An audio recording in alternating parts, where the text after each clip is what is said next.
Are you struggling to create an intentional headspace? Unable to connect deeper with yourself? Come, and together, let's address the elephant in the room. I'm your host, Sinead Roche, and this is the Uncomfortable Podcast.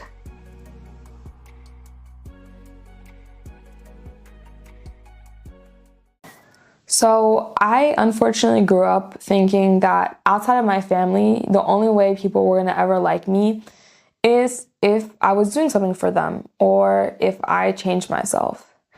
And the thing is, as you're growing up, you want that external validation. I've talked about this so many times at this point, and I'll continue to do so. You want that external validation. And when I was a kid, I remember myself doing, random weird ass shit. Not because I really wanted to, but because I remember just thinking that's what they want from me. And I think I was a really chubby kid when I was growing up. And so there's this entire thing of then if you're chubby, you kind of become the funny person. And so for me, I used to be doing things I was in my mind, I had the thought anything to make them laugh, anything to make them laugh. And the problem with this is that it really impacted my sense of self and also my self-esteem. And I guess that also then impacted the way, if I was even able to set up boundaries with people. Because like I said, I saw myself doing random stuff that I really didn't want to be doing, just for that validation and just in a sense kind of to people please. And reflecting on those times, growing as a kid, and even up until, I guess, a year ago, I realized for me specifically, because I didn't see myself, having any value unless other people saw my value through, earning it, I realized I did not know how to establish boundaries. And more importantly, I didn't know how to say no. And so that's what I want to talk to you guys today about, saying no. And this definitely has a lot to do with whether or not you trust yourself. And so I'd ask you guys to refer back to episode 18 on self-trust versus self-doubt.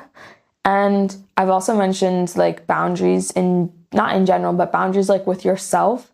And also about being intentional in episode 3. So it was way, way back. And moreover, when I talk about saying no, and we talk about boundaries, we also talk about communicating what we want from people and what we want people to respect. And unfortunately, I think many of us have grown up not knowing how to say no to people for many different circumstances. I think in some manner, regardless of, not regardless, okay, but some people's how they were raised and how their parents raised them, it was kind of this thing that they've constantly had to conform. And it makes sense, your parents want you to behave well, but sometimes that can extend past just what your parents are expecting from you to also what people are now expecting from you. And you're applying that type of oh, I have to conform because this person said so, not just to your parents, but to other people. So even just from the way we're raised and the way we're taught to also conform, that could also impact the fact that we might not be saying no. Some of us might also be afraid of judgment from others. And the one for me, which I've said, you think that you have to earn the love and acceptance of everyone, but that's not love. And honestly, now I can genuinely tell myself, I don't want to be liked for what I can do for you, because what happens when I can't do that for you anymore, then you never liked me, And sometimes it's also the thing that people never realize that they had a choice in certain matters. No one's ever explained to them that, hey, you don't always have to do this. And tying into that, people have never sometimes practiced even saying no. I remember in health class, and this is a serious topic, in health class, we were talking about sexual assault or getting into these types of situations, where something promiscuous might happen. And I remember our whole teacher actually explaining to us, like, say no. And like, we practiced saying no at that moment.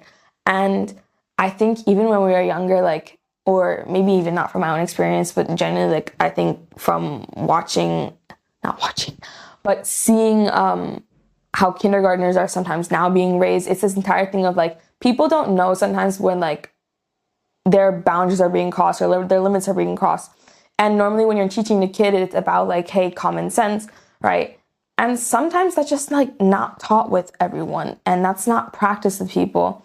And so I've actually seen it now, and I'm like really happy this is happening, where like kindergartners are even being taught like to say no, or I've seen on Instagram where it's even like these parents who they're talking to their kids and they're like, just so you know, this is not normal. Like, so they're explaining to them. I feel like, when it comes to those not drastic topics, but when it comes to those sensitive topics on sexual assault, for instance, then people are taking the time to, now I see a lot more now, but like people are taking the time to explain like, hey, how to say no with that. But we're also not being taught how to say no to those small, quote unquote, small things where it's just like, those amount to so many other decisions and can impact you. And like, you'll start to internalize, I guess, what it means to not say yes. And that's just, I feel like that's, now it's being talked about like a lot. And that's, okay, maybe I'm a bit late to the conversation with that. But also very important. And especially because it's going to impact the way you carry yourself. And I guess also whether or not you care about how other people are perceiving you as well. Now, I want to talk about an experience from my own where I've clearly demonstrated to myself that I don't know how to say no sometimes. And I think now, like, many of us who are listening, are probably going into our jobs for the first time, or probably working for the first time, or maybe not just working for the first time, but we're just like taking on more responsibility. And sometimes that comes with the boss. And I remember the first time that I had done like work in, not academia, but like I worked for the university here, my first year.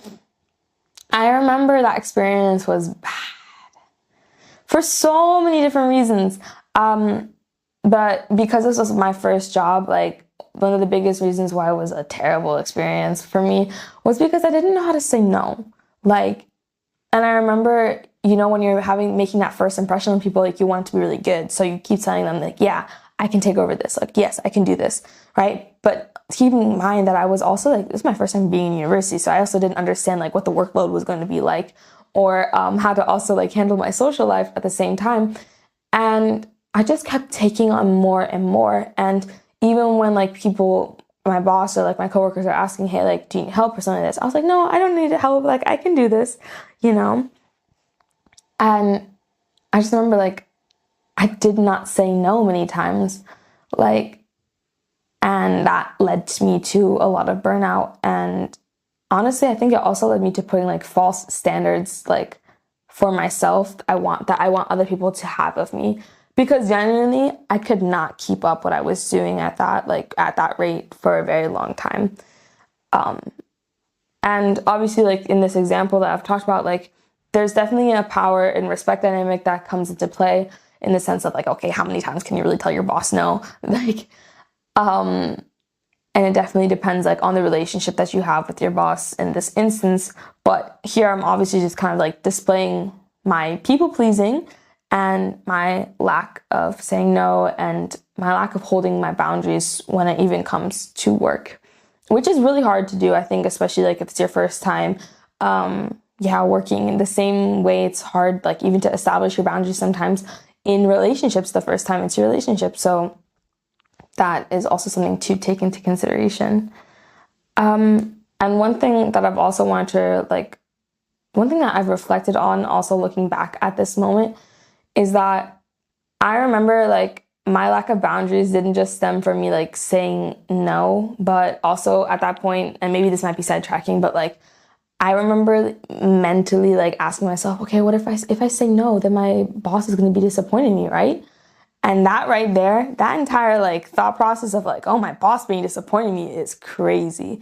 Like, I get it to a degree when you disappoint like people who are higher up than you, but also like let me not internalize that. Did not need to be internalized to that degree. And so now, like genuinely, when I go into different like working situations, the first question, like if it gets to that point, I ask myself, disappointed. I'm like, but are they my dad? Are they my mother? Then they can't be disappointed in me like that. No. So that's kind of a boundary that I had to put on myself. But that was a bit of sidetracking, so let's go back to saying no. And how can we start to overcome this? And how did I start to overcome this as well? So one thing that I did was I practiced continually saying this like no in the mirror. And I would usually practice out like scenarios where I knew I would have to be saying no. And a big part of like when you're doing this is also practicing body language. Like, are you saying it confidently? And I think one big thing that people who are considered people pleasers do is we over explain ourselves. So I remember even practicing, like, I guess even when I quit one of my jobs, like I remember practicing and saying like, okay, I don't really need to say all of this, like, because I had gone over it so many times in my head, but I was like, I just have to say no, like I'm done, I gave my short reason, but I didn't go all into it. Because when you're over explaining yourself, you're just like, okay, do you get it? Do you get it? Do you get it more? But like sometimes they don't need to get it, like for you to still understand, like, you know why it's going on. Like, you know why you're saying no. You don't need to overdo it, Sometimes overdoing it in that sense, it won't make anything better. It will just make you feel better sometimes. But in specific situations, it's just not going to benefit it as much. So that was one of the first ways that like I really learned to say no, by just practicing saying no in many different scenarios, not just like with like my bosses, but even when it comes to like romantic scenarios, like being like, no, we're not, like, this is not going to happen. And just practicing it in that sense. Cause like the more you do it, the more you're going to see, oh shit, like these are my patterns, like, with the over explaining, for instance, or maybe I'm just like, I'm saying it, but I'm kind of like turning my body towards the other way. And so just like seeing how are you even saying it? And how is that going to come across, And then sometimes, saying no, it's very direct. So for people who are very indirect, it's also like, it could be you even saying no when you are just like saying it in a different way. So like, hey, I really can't commit to that right now. Or like, thank you for thinking of me, but I have to pass this time. So even just understanding, okay, how can I rephrase saying no? And again, practicing that could also help you say no. And I was listening today to one of the podcasts by Mel Robbins and Robinsons. Oh shit. Okay. Yeah. But I remember like she was interviewing someone and the person basically said like when it comes to like saying no or like establishing those boundaries, one thing that you can also do that's not really like directly a no is like just silence. After someone's asked you something, it's kind of like, it might seem like it's avoiding, but it's just like silence or like a pause before you say what you're about to say. Because I think within that pause, like, or within the entire full silence, it's kind of like silent no. And sometimes it also just like allows you to just like, I don't know, for people especially who are just prone to saying yes all the time, it makes you like it makes you pull yourself back and be like, wait a minute, I really don't have this right now. Let me take a deep breath and be like, unfortunately, like, I appreciate like you considering me for this, but I have to pass on this time. Another way you can also do this, and by but another way you can get into a better habit of saying no is sometimes also setting time boundaries. So asking people, hey, like, can you give me a second to think about this? And then let me get back to you. Because within that meantime, maybe you'll have figured out like a better way how to say no. Or in other cases, maybe they forget. But that's also another way to practice saying no. Now, that's kind of on a surface level, right? Talk about like practicing how to say it in different ways. Maybe we put time in between like answering. But now on a deeper level, you need to reflect on why you tend to say yes. What's the reason behind it? You can go back to the beginning of this. Does it have to do with like maybe you're afraid of judgment from others, or you thinking to earn people's love and acceptance in some way? Reflect, why do you tend to say yes? And moving forward, like, stop tying your worth to your productivity or whether or not you're like gonna conform to someone. Like, that's not what your worth stems from. Like, and that takes time again, and going to therapy and challenging those pre-existing beliefs you have of yourself. So that's not something that's going to happen like overnight where it's just going to change all of a sudden.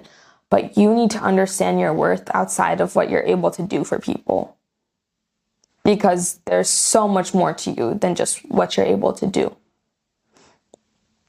And then another important thing, like when it comes to like deeper level of understanding like how to say no and getting more comfortable with it, is also sitting with the discomfort of saying no. So sitting with that feeling of like, oh shit, maybe I just let someone down, or like, but like I actually could have done it. But like knowing that if you had taken on the task, like you would have killed yourself to some degree, like because you just didn't have the capacity. So just like sitting with that discomfort of it, and like sitting with all like those, but sitting with it, reeling it back in. Because it's those moments where like, okay, you kind of like let those emotions like pass you through, like pass by you like a wave in a sense. Those are helping you to build emotional resilience and also helping you to, again, establish your boundaries. And then other things you can do to continue to say no, but just to respect your boundaries and to understand, I guess, where that's being respected and where that's not being respected, is also observing the people who, when you're saying no, who's continuing to push you and who's also respecting you. Like, I get it in some cases, like, when it's with friends, and they're like trying to get you to go somewhere, like that first no, unfortunately, I don't think it's going to be taken seriously. But after like the second or third one, okay, maybe not even the second or third one, but after the second one, when it's like said in a serious tone, like, hey, no, I'm not doing this. Hey, I'm not going out. Like, in that sense, like, is it being respected? And this definitely also depends like on the nature of your guys' relationship, and also the emotional maturity within that as well. But just observing who's respecting it and who's not, who's trying to push your limits with that. And then lastly, because this is such a big change, like, make sure you're celebrating those small wins when you are saying no, because it probably took so much out of you to like not say yes. So that's also really just like, again, you're doing the work on yourself. Make sure that you're also appreciating it and not expecting that results overnight. And like I said, through all of this, like, this is still the Uncomfortable Podcast. I'm also still going through all of these lessons in some sense.